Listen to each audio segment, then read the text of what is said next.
Can you imagine a whole family of doctors and surgeons, hospital directors, just ditching their own dying mom because she wasn't useful anymore?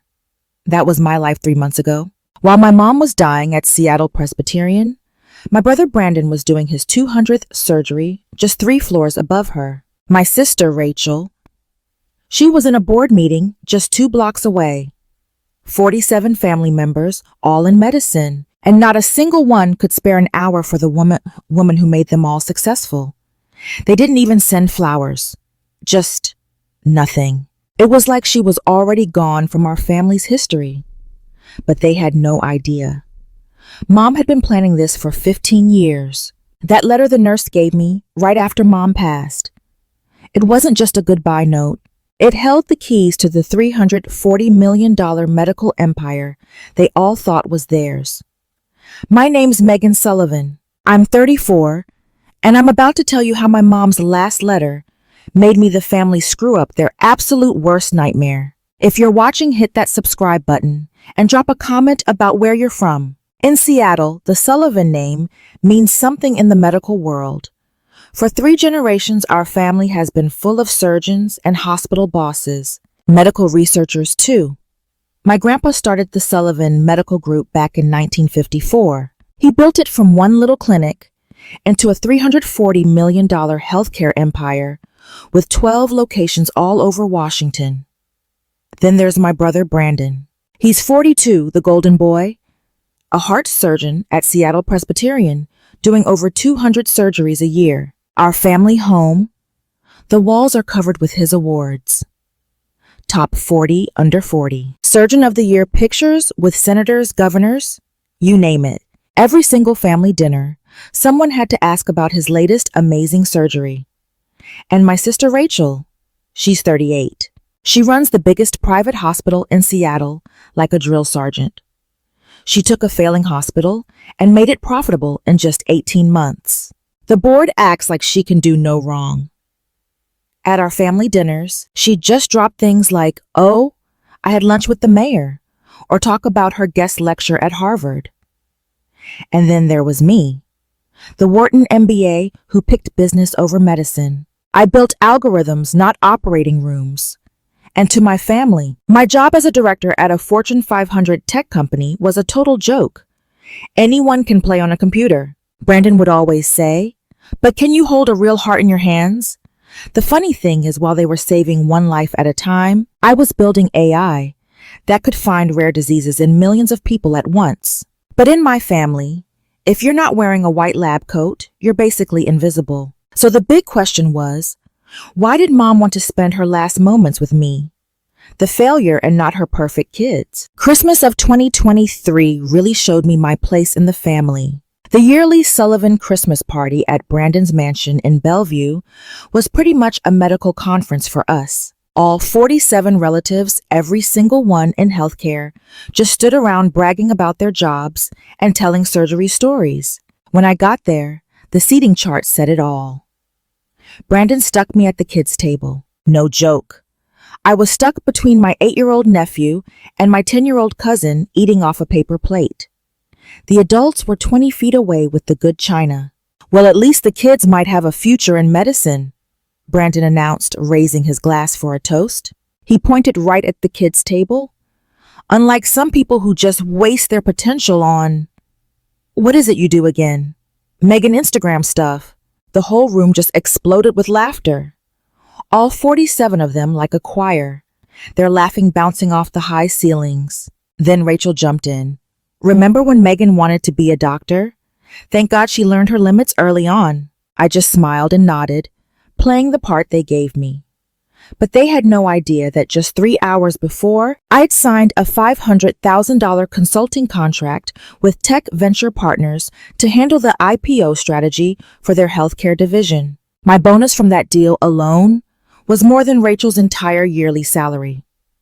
But I didn't say a word. In my family, tech money was fake money. It wasn't earned from real work. Then Uncle Thomas, the semi-retired anesthesiologist, patted me on the head like I was still a kid. "Don't you worry, dear. Not everyone can handle real responsibility." I spent the rest of the night helping the actual kids at my table with their dessert. I had to listen to Brandon tell the adults all about his 200th surgery, and I wondered if Mom ever saw how her own kids treated each other. 5 years.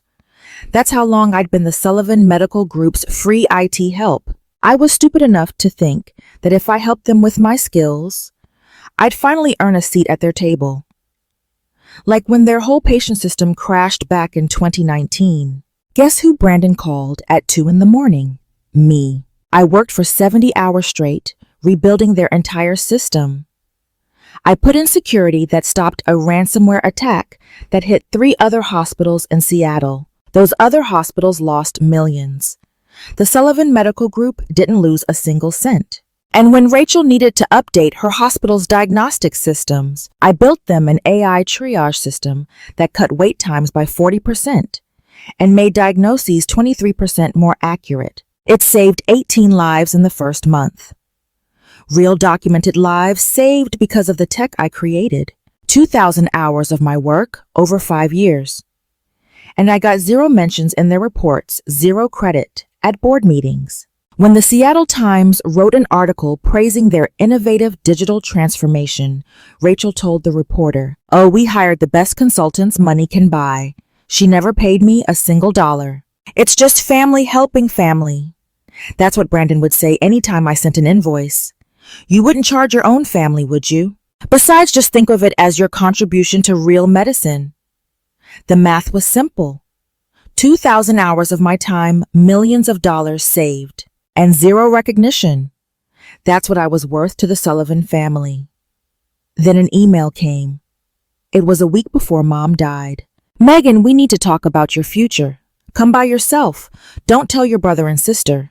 It was the last thing she ever sent me. And now sitting in the waiting room at Anderson and Associates, 3 months later, I could still feel that message burning a hole in my phone. The Sullivan Medical Group wasn't just some family business. It was a $340 million empire with 12 different facilities. It employed 3,000 people and had contracts with every big insurance company in the Pacific Northwest. And Brandon was about to tear it all down. The merger papers with SoFarm International were being passed around on the quiet.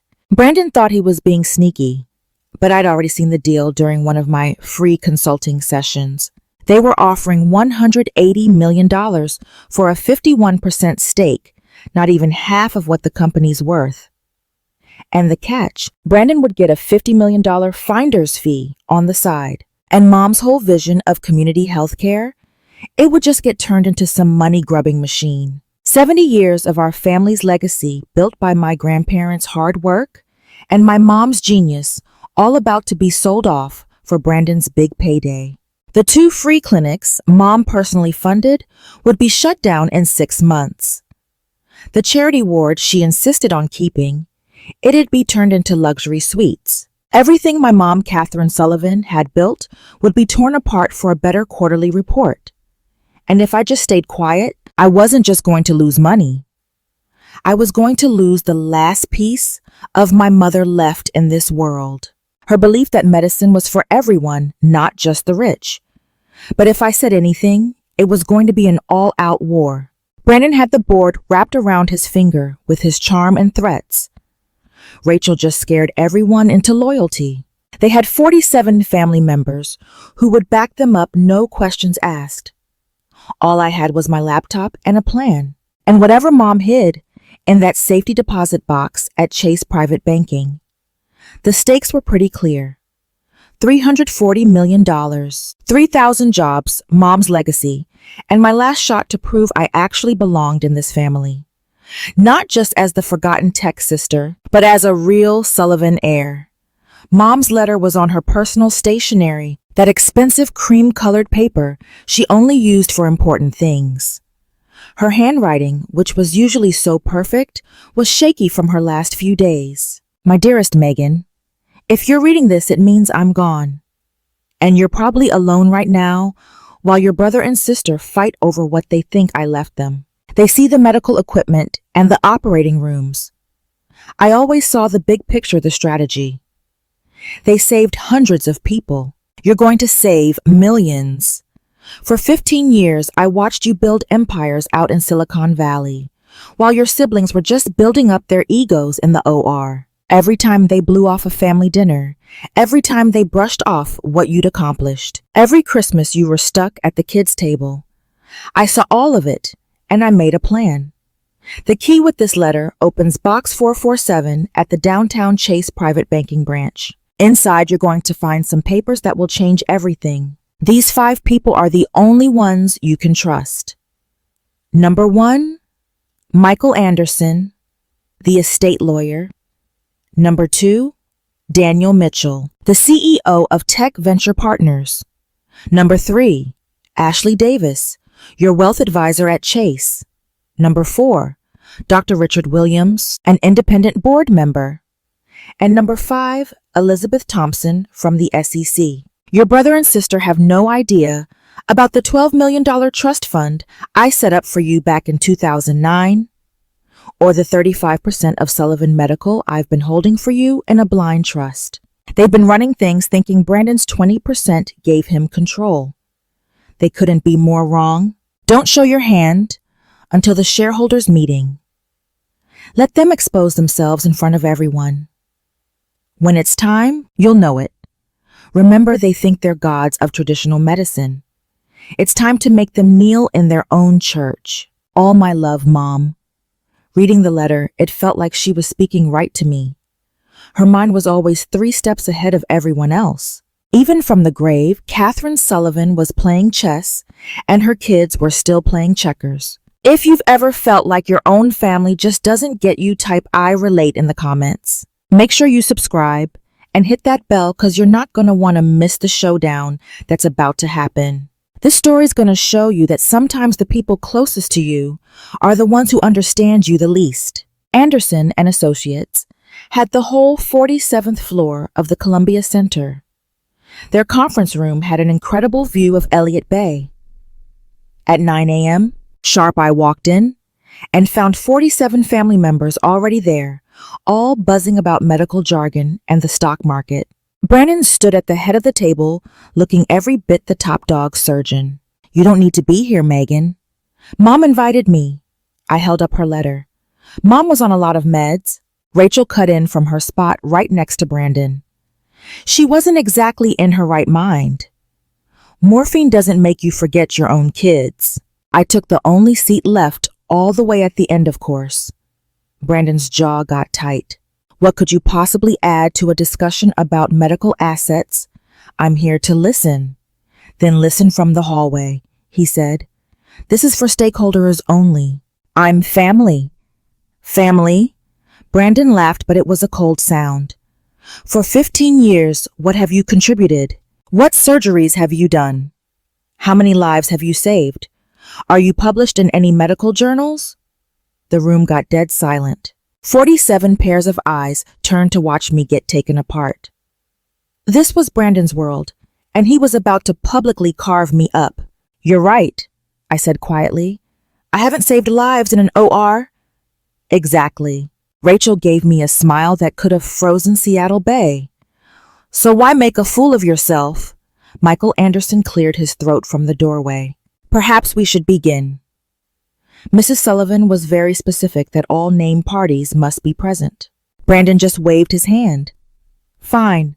Let her watch her siblings inherit what she could never earn. Anderson and I made eye contact for a second, and I saw something I didn't expect. He was looking forward to this. The next 30 minutes were a masterclass in how to humiliate someone. As Anderson started going over the estate's medical assets, the family literally formed a wall to block me out.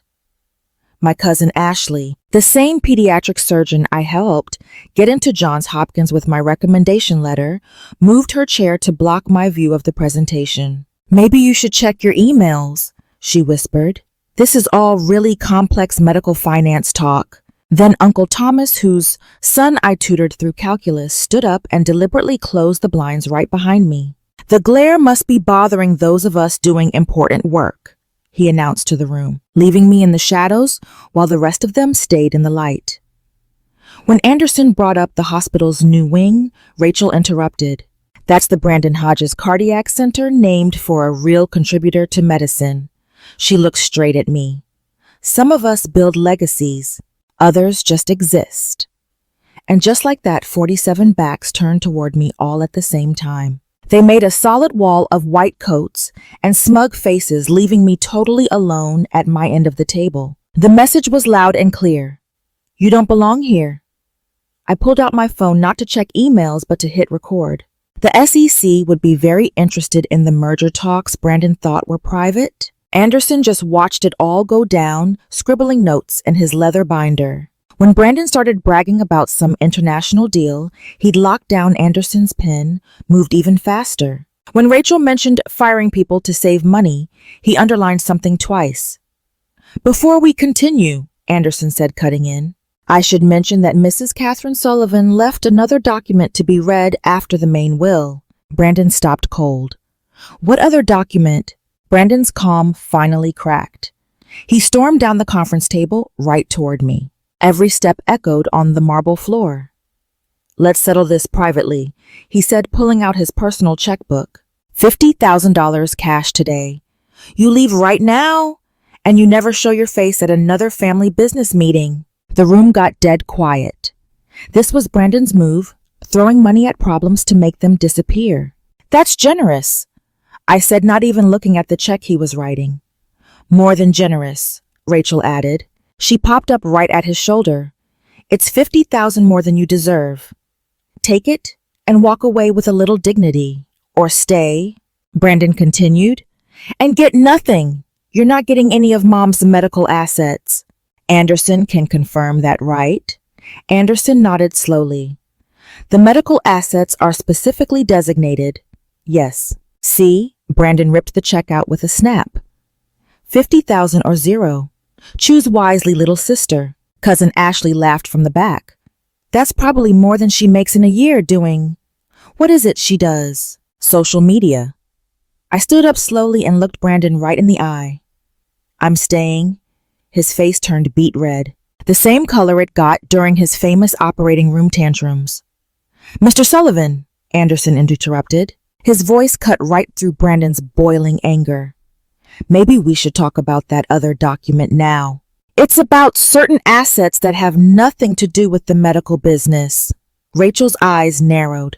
What kind of assets? Anderson pulled out a sealed envelope with the Chase Private Banking logo on it. Assets that have been in a trust since 2009.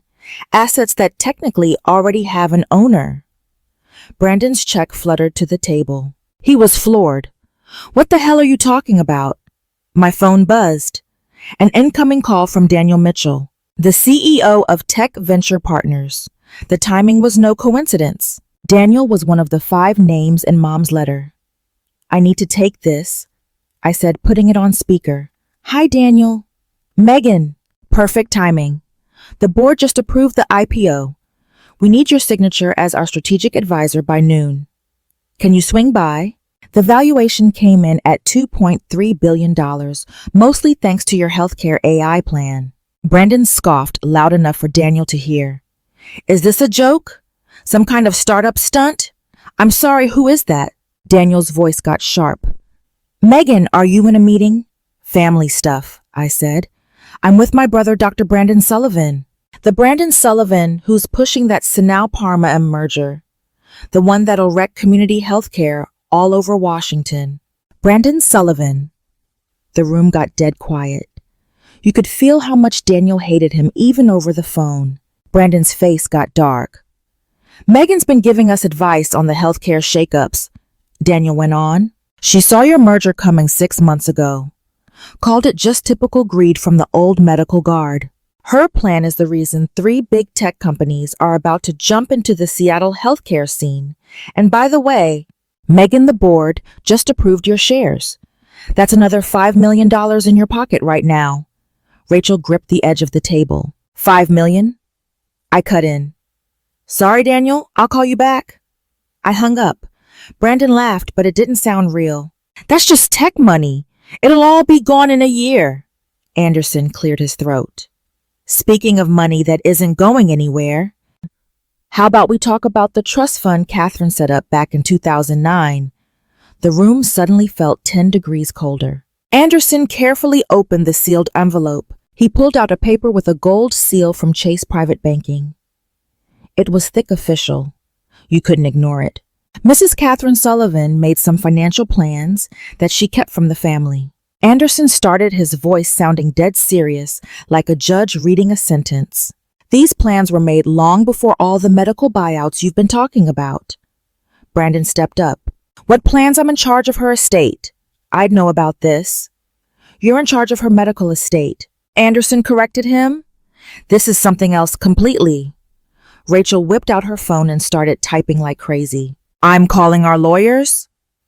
This is all completely legal, Anderson continued. It was filed with the SEC back in 2009. Mrs. Sullivan didn't miss a thing.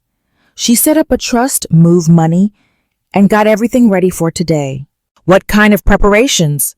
Uncle Thomas yelled from where he was standing with the other 47. Anderson looked right at me. The kind that makes sure the right person takes over Sullivan Medical Group. Miss Hodges believed medicine had to change, that tech and healthcare would become one, and that they'd need someone who understood both. That's ridiculous, Brandon spit out. I've been trained to lead since I was 12. Anderson finished for him. Yes, Mrs. Sullivan mentioned that. She also said that in 15 years of getting you ready, you never once asked what she wanted for the future. You just assumed you knew. He pulled out another paper. Everything will come out at the shareholders' meeting on March 15th.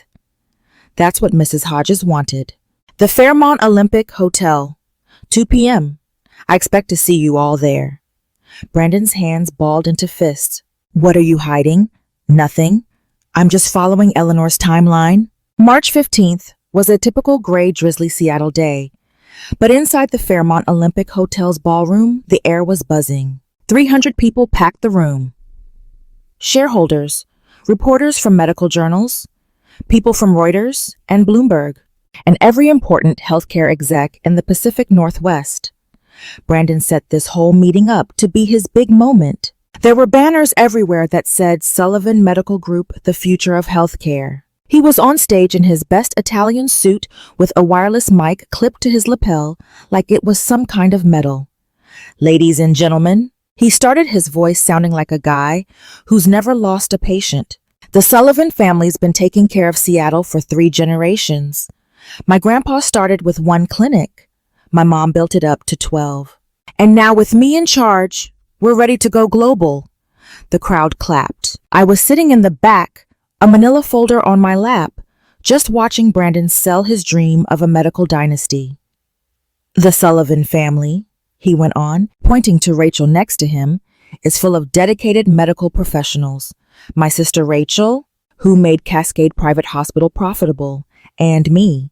With over 2,000 successful heart surgeries, we're the definition of excellence. He stopped for a second, his eyes finding me in the back. Of course, not everyone in the family chose this path. Some took easier roads, less important jobs. But we don't let one bad apple spoil our family's legacy. A few people in the crowd laughed, but it sounded nervous. The Bloomberg reporter was already typing away on her phone. Which is why, Brandon announced, we're putting in new rules. From now on, only medical professionals will get a vote in the Sullivan Medical Group. We have to protect what we're all about. I stood up. 300 heads turned to watch me walk toward the stage, my heels clicking on the marble. Rachel grabbed the mic as I got closer, her smile sharp enough to cut someone. Before any interruptions, let me show you our 5-year plan under this new setup. The screen lit up with charts showing exactly how they plan to kick out non-medical shareholders, a group with just 1 member, me. The room got uncomfortable. Everyone knew they were watching a public execution. As you can see, Rachel continued, her laser pointer circling my name. Getting rid of unqualified people will speed things up and keep our work honest. Some people watch Grey's Anatomy and think they're a healthcare expert. The joke didn't land. A couple of nervous laughs died out when they saw my face didn't change. Brandon took the mic back. We're not being cruel. We're being smart. Would you want someone who's never even held a scalpel making decisions about surgery? Someone whose greatest achievement is making computers talk to each other? The reporter from Reuters raised her hand. Mr. Sullivan, are you talking about a specific family member? I'm talking about keeping our standards high, Brandon answered smoothly. To be the best, you have to be exclusive. I reached the steps to the stage. Security moved in to block me, but Anderson came out of a side door with Daniel Mitchell and 3 other people I recognized from my mom's list right behind him. I believe Miss Sullivan has something to add, Anderson said, and the authority in his voice made security step back. The whole room leaned forward. Phones popped up everywhere ready to record the train wreck that was about to happen. The Bloomberg reporter was already live tweeting major blow-up at Sullivan Medical shareholders meeting. Family drama going public. Rachel's calm finally broke. This is a private meeting. A shareholders meeting, I corrected, walking up on stage. And I've got an announcement about who owns what. I stood at the podium. 300 pairs of eyes were staring right at me. Brandon and Rachel were on either side of me, looking like they wanted to kill me. You could just feel the hate coming off them. The reporter from Bloomberg had her phone up live streaming to thousands of people. I have papers right here about who owns Sullivan's medical group, I said. My voice was steady, but my heart was pounding. Brandon laughed right into the mic, which was still on. Everyone, my sister thinks she has some papers. What's next? Megan, you buy 1 share on Robinhood. The crowd chuckled a little. I heard someone whisper, "This is so embarrassing." I opened my manila folder and took out the first document. This is a certificate of ownership filed with the SEC back in 2009, notarized by Anderson and Associates and validated by Chase Private Banking. Rachel stepped up. That's impossible. I've seen all the ownership records. You've only seen the public records. Then Anderson cut in from the side of the stage. Mrs. Catherine Sullivan had private trusts. They didn't have to be disclosed until they were activated. Activated? Brandon's confidence was starting to crack. What do you mean activated? I held up the certificate so everyone could see the gold seal, the official stamps. That it was the real deal. As of today, I own 35% of Sullivan's medical group. Silence. Just total silence. Then Brandon laughed. It was a forced, desperate sound. That's impossible. Mom's shares were split between the children she told you about, I said. But Mom was playing the long game. She moved shares into a blind trust for me when I was 19. The year I picked Stanford instead of med school. The year all of you wrote me off. Daniel Mitchell stepped forward. I can confirm this. We've been working with Ms. Sullivan, knowing she was the majority shareholder. That's why Tech Venture Partners picked her to be our healthcare strategy advisor. The room just erupted. Cameras were flashing. Reporters started shouting questions. The impossible had just happened. This was the moment everything changed. If you want to see how Brandon deals with losing his entire empire, smash that like button right now. What do you think is going to happen next? Drop what you think will happen in the comments. And don't forget to share this with anyone who's ever been underestimated by their own family. Anderson walked up on stage holding a leather portfolio. The second he was up there, everyone went quiet. Ladies and gentlemen, my name is James Anderson. I was Catherine Sullivan's estate attorney. And I can confirm that Miss Megan Sullivan is in fact the biggest single shareholder in Sullivan Medical Group. He pulled out a stack of papers, and every single one had an official seal. Trust Fund Number TMH 20098847 or established at Chase Private Banking. The first transfer was for 15% ownership in 2009 with more transfers in 2011. 2015 and 2019 for a total of 35% of all shares.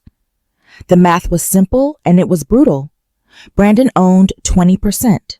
Rachel owned 12%. The rest of the family and the big investors held 33%. I was in control of the company. This is fraud, Brandon screamed, completely losing his cool. Mom would never do this. Your mother was very clear. Anderson went on putting a document up on the screen. My daughter Megan gets it. She sees what's coming. My other kids, they're stuck in the past. Healthcare isn't just about cutting people open anymore. It's about systems data and making sure people can get help. She understands that. They don't. The crowd gasped. The reporter from Reuters was typing like crazy. Breaking news tech exec is now the main owner of 340 Mala's Medical Group in a huge family takeover. Rachel snatched the mic. Even if this is true, she doesn't know a thing about medicine. She can't what I asked, keeping my cool? Can't stop you from selling off our local hospitals to Soparm for pennies on the dollar. Can't stop Brandon from grabbing his $50 million commission while he guts mom's charity work. Brandon's face went pale. How did you know about? Because unlike you, I actually read Suashi. I read the meeting notes. All of them. Even the ones you tried to hide. The whole room was going crazy. This wasn't just some family fight anymore. It was a full-on corporate takeover happening right in front of everyone. Daniel Mitchell took over the stage. He had the confidence of a guy who's asked for millions and gotten it. Since we're talking about who's qualified, let me tell you something about Megan Sullivan that her family seems to have forgotten. He took out his phone and put an email up on the big screen. This is from our board at Tech Venture Partners. Ms. Sullivan was our main healthcare advisor for our $2.3 billion IPO, the biggest healthcare tech deal in the history of the Pacific Northwest. The email says it all.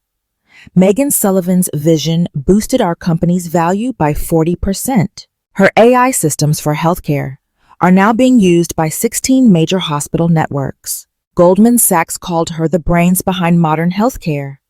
Daniel kept going, his voice breaking the shocked silence. She said no to a $5 million bonus just to be here today.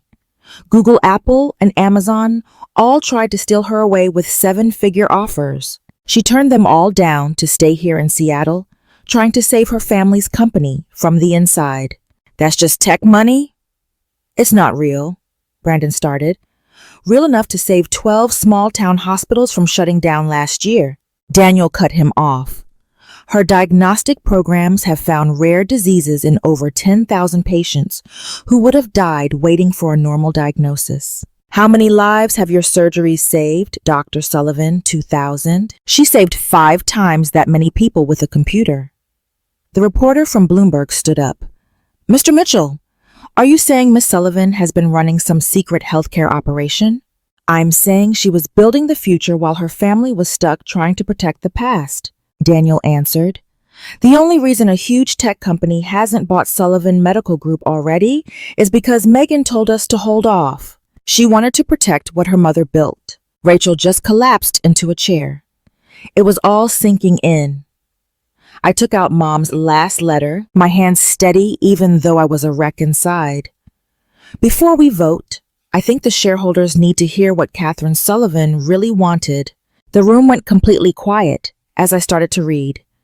To the shareholders of Sullivan's Medical Group, if you're hearing this message, it means my daughter Megan has finally taken the spot she deserves.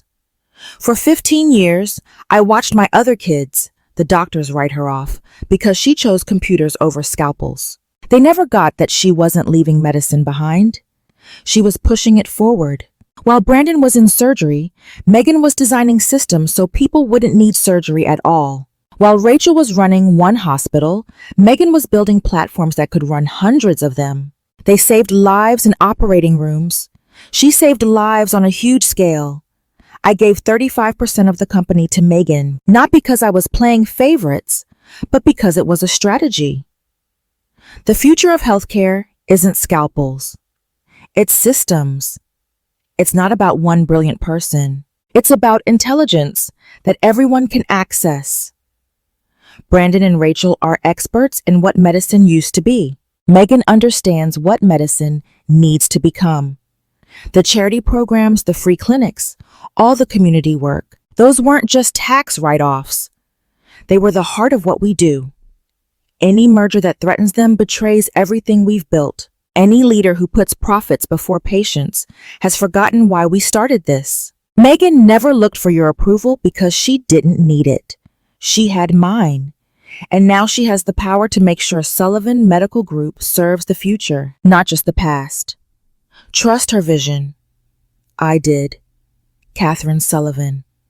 When I finished reading, a few board members were wiping their eyes. The reporter from Reuters had stopped typing and was just staring. Even Brandon stood there frozen. Mom's words hung in the air like a final judgment. Motion to cancel the SoFarm merger, I said quietly, all in favor. I'm calling a vote to terminate the SoFarm merger agreement, I said again, my voice echoing in the silent room. As the majority shareholder, I want to vote now. Brandon finally found his voice. You can't just, according to the company bylaws, any shareholder with more than 30% can call an emergency vote. Anderson cut in. Miss Sullivan owns 35%. The board members looked at each other. Dr. Richard Williams, the director Mom mentioned in her letter, stood up first. I second the motion. The SoFarm deal lowballs our assets by 47%.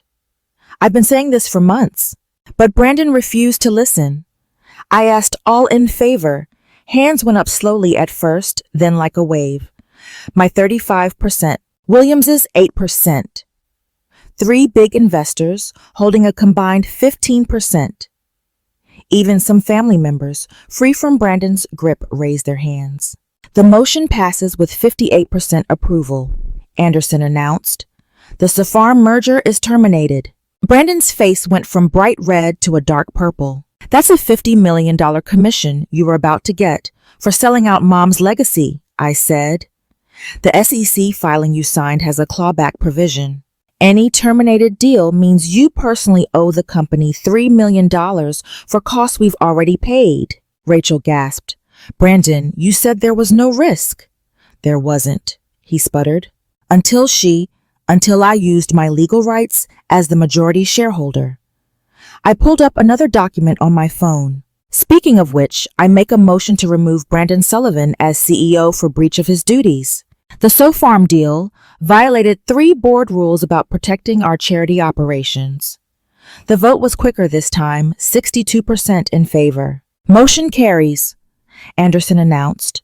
Dr. Brandon Sullivan is removed as CEO effective immediately. The Bloomberg Reporter's headline was already online. Family coup tech whiz topples medical dynasty in boardroom bloodbath. The room erupted as everyone realized what just happened.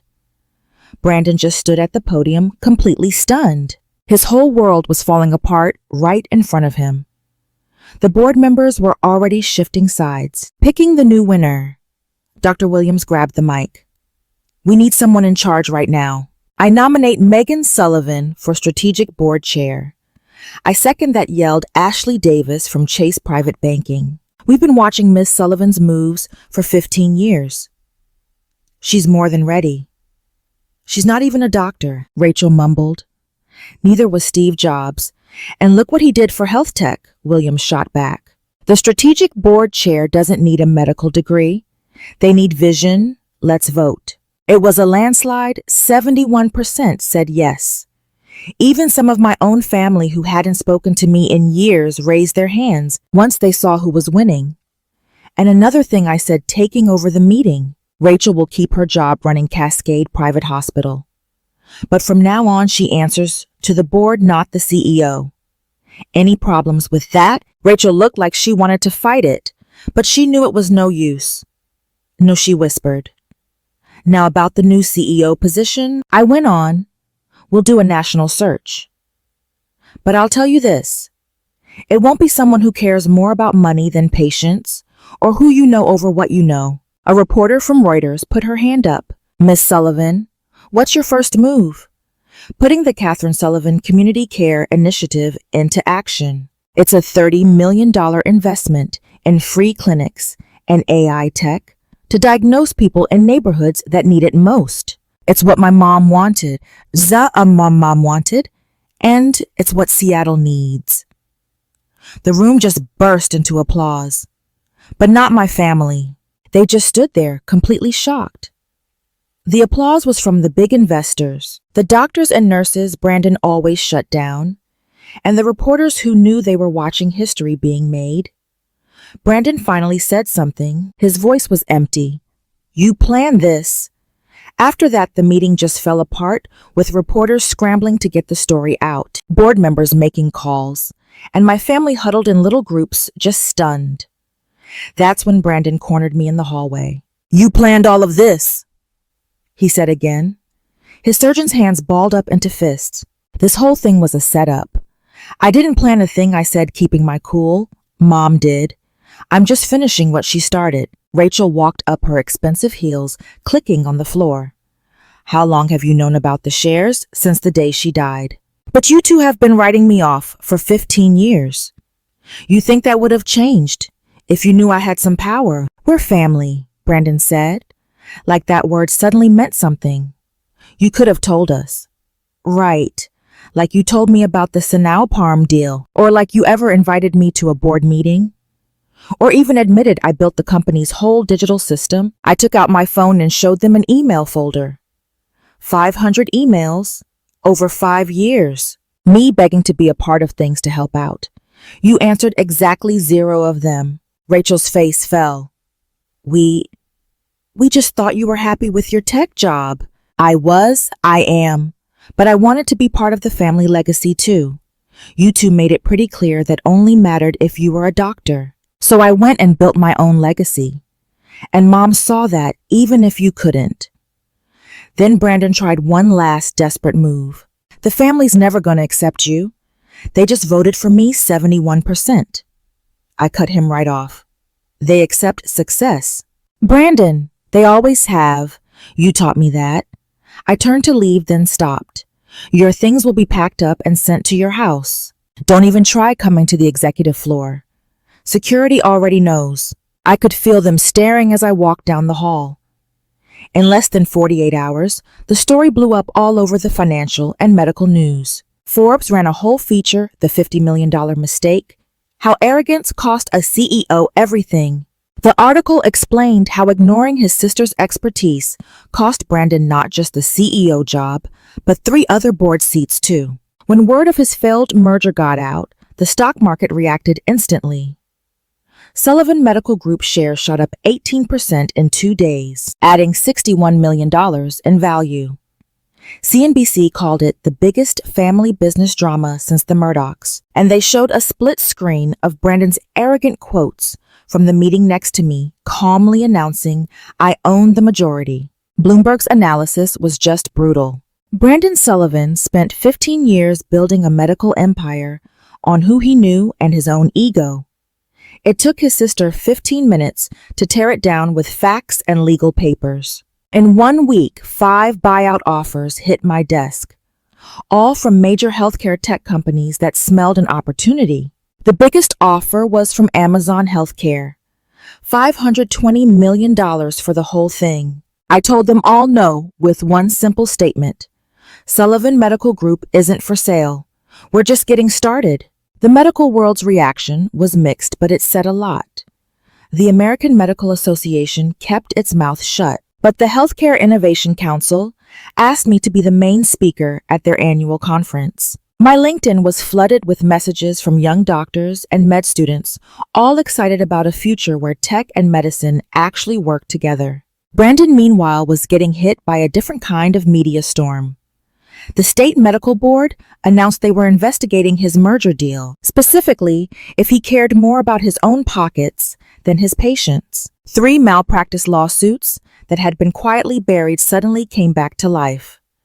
The people suing him got a lot braver now that he'd lost all his power. The numbers told the whole story. In 2 weeks, Brandon went from 5 board seats to 0.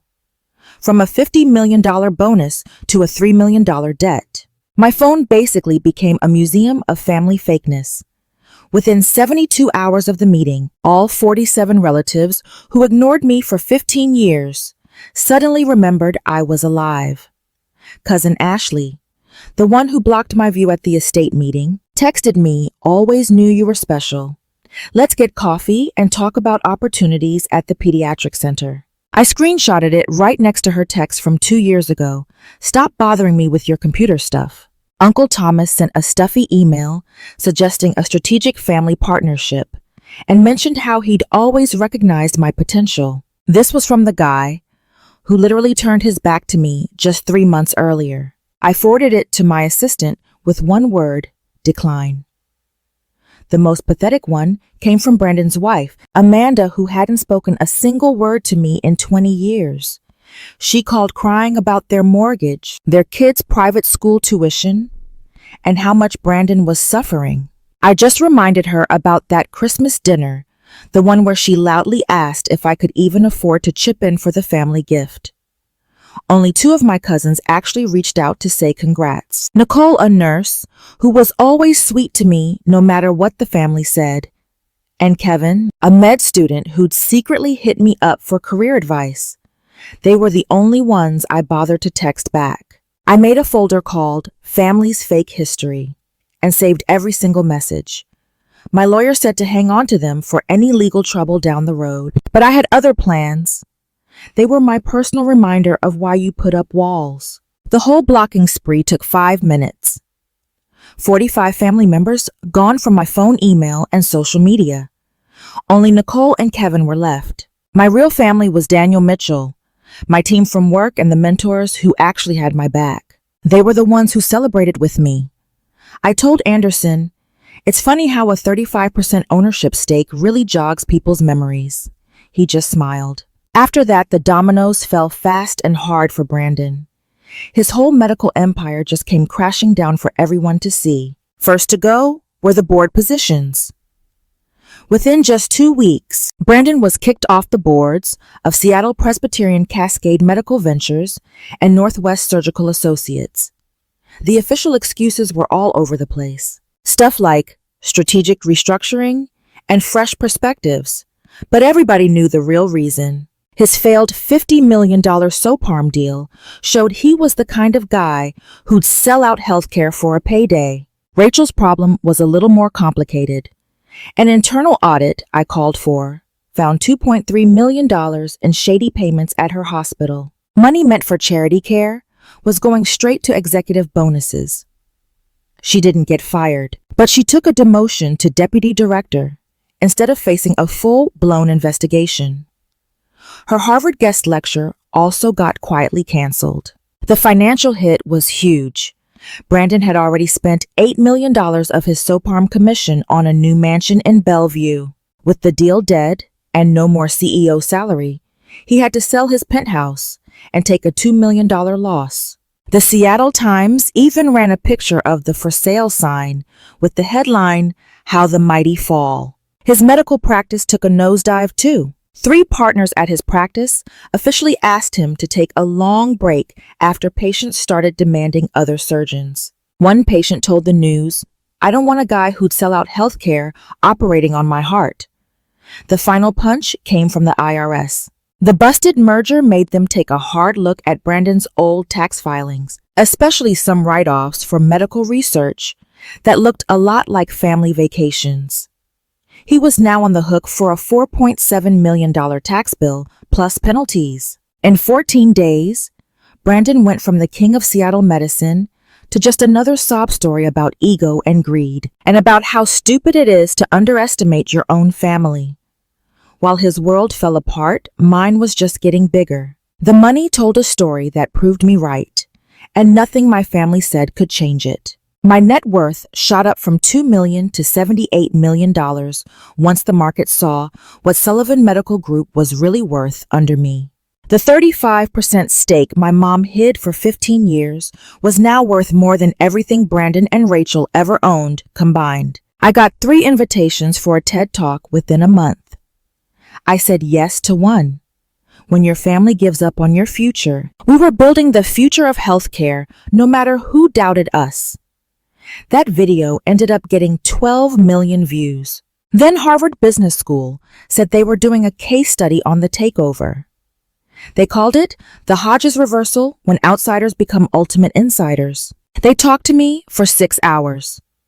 They couldn't get over Mom's long game plan and how I patiently saw it through. But the thing that really mattered to me was starting construction on the Catherine Sullivan Community Care Center. It was a top-notch place, mixing free healthcare with AI tech.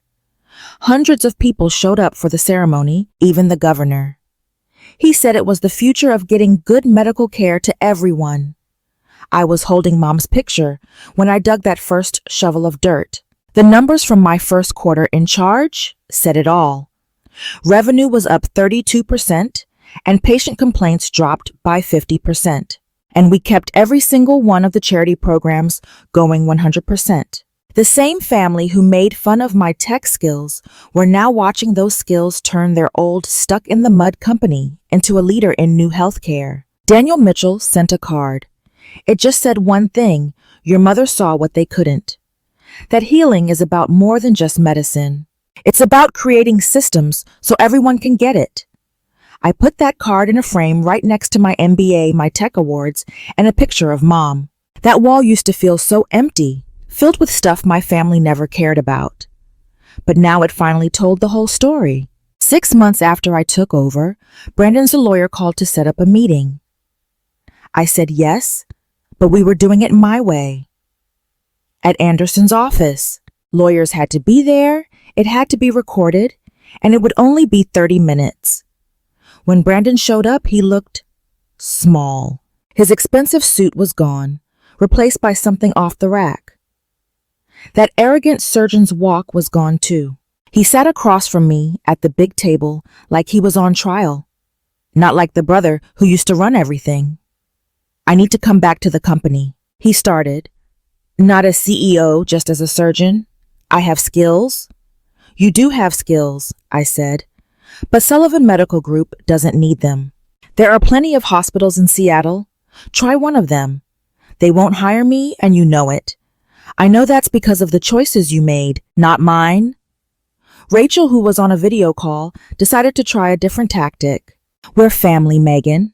Doesn't that mean anything? It means everything, I told her. That's why how you treated me for 15 years showed me exactly what this family is. You guys taught me that being family depended on having a medical degree. I'm just playing by your rules now. We were wrong, Brandon started to say. Yes, I cut him off. You were. And being wrong has consequences. I pushed a paper across the table to him. These are the new rules for how we talk from now on. Professional stuff only goes through our assistants or lawyers. And no showing up to family events where work might come up. No asking me for recommendations or for any special favors. And don't even try to use the fact that we're related to get ahead. This is cruel, Rachel whispered. No, this is boundaries, I corrected her. Something I should have set up years ago. You don't get a piece of my success just because we share DNA. You made that pretty clear back when you thought I was a nobody.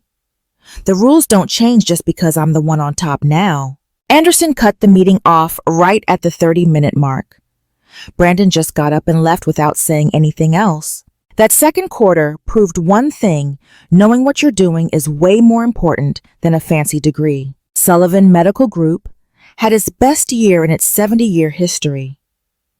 Revenue was up 32%, patient satisfaction hit 94%, and our costs dropped 18%, all thanks to the new AI.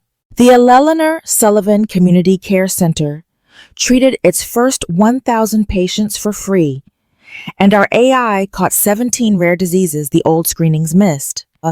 The local news called it a revolution in healthcare. I just called it Mom's dream finally coming true. Brandon asked for his job back 2 more times. The board shot him down both times, and they didn't even need my input. His name was Mud in Seattle's medical circles. He was the surgeon who tried to sell out the community for his own gain. He ended up taking a job in Portland. It was a huge step down, and he had to sell off his properties in Seattle. Rachel handled things better. She accepted her smaller role and just got on with it. She focused on making her one hospital run perfectly, no longer trying to build an empire. The one time we actually talked, she admitted, "You were right. I was so focused on my hospital, I never saw the big picture that Mom saw in you." The new CEO we hired was Dr. James Park, a Korean-American doctor with degrees in both medicine and tech. He was everything the old guard was afraid of. Diversity, new ideas, and putting patients first. Brandon would have hated him. Mom would have loved him. Our third quarter numbers looked great, and we planned for 3 more community centers. The board unanimously approved my plan to bring AI into all of our facilities. In the same room where they humiliated me, they finally gave my presentations the respect they deserved. Best quarter in 70 years, Dr. Williams announced at the board meeting. It happened because we finally let the right person lead, regardless of their degree. I started therapy 2 months after the takeover, not because I was struggling, but because I had to deal with 15 years of family drama. Dr. Peterson, who Daniel Mitchell recommended, specialized in family issues. He said, "You spent so long fighting for their approval," he pointed out during our 6th session. "How does it feel to realize you never needed it?" "Free," I said right away, and angry that Mom had to die for me to see it. The anger faded after a while, and it was replaced with peace. I built my own family, the one I chose. Daniel Mitchell became the mentor. Brandon never was. My team at work actually celebrated my wins with me, no jealousy. And my new friends in health tech just got what I was trying to do. No explanation needed. I started mentoring young women in tech, especially ones from medical families who didn't get their career choices. My monthly Breaking the Stethoscope Ceiling workshops brought in hundreds of people. One young woman came up to me after my talk crying. She said, "My parents are both doctors. They call my computer science degree a waste. You just showed me it's not." On Sunday mornings, I go visit Mom's grave at Lakeview Cemetery. The fancy Sullivan family plot had room for everyone, except apparently the daughter who wasn't a doctor. So I bought my own plot nearby, close enough to visit her, but far enough to keep my distance, even in death.